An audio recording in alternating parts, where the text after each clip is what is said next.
After weeks of negotiating with a bipartisan group of senators, President Biden announced that he had reached a deal with that group on a bipartisan bill to fund new infrastructure improvements. We had a really good meeting, and to answer your direct question, we have a deal.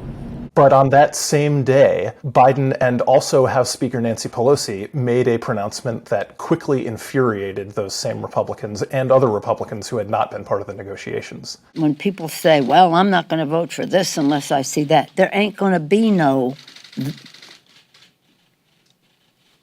bipartisan bill unless we are going to have the reconciliation bill. If only one comes to me, I'm not. If this is the only thing that comes to me, I'm not signing it. It's in tandem. That reconciliation bill could be passed without any Republican votes in the Senate and would allow Democrats to get a lot of things done that they're not going to be able to get done in this bipartisan deal. Can't do one track without the other. They're going to move together concurrently. We hope to have votes on both of them in July. What it does is put my members, including myself, who were optimistic about doing a bipartisan infrastructure bill, in the position of our Democratic friends having to guarantee that the 2017 tax bill is unwound. That's our one red line.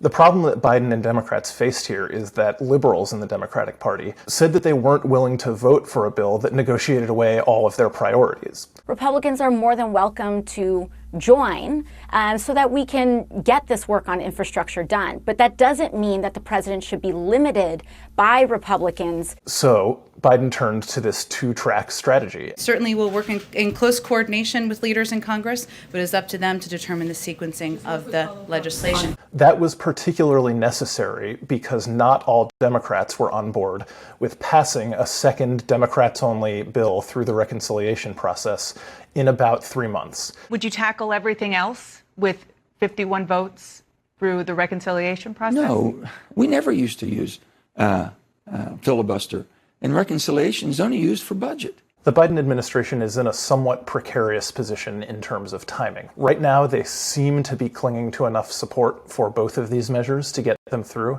The problem, though, is that neither bill has actually been written. Democrats have a majority of less than 10 votes in the House, and that means that leadership, particularly Speaker Pelosi, has to pay attention to those liberals in the party. I am totally confident the president will sign it if it comes to his desk. The real challenge is whether the Democrats can get their act together and get it on his desk. Democrats want to do a lot of other things, and I think they're the ones that are having a hard time deciding how to proceed. Biden and Democrats are running up against the limits of their thin majorities. If this kind of thing fails, an issue on which pretty much everyone agrees there needs to be some major investment, it seems unlikely that Democrats are going to be able to get pretty much any of their other big-ticket items passed during this presidency.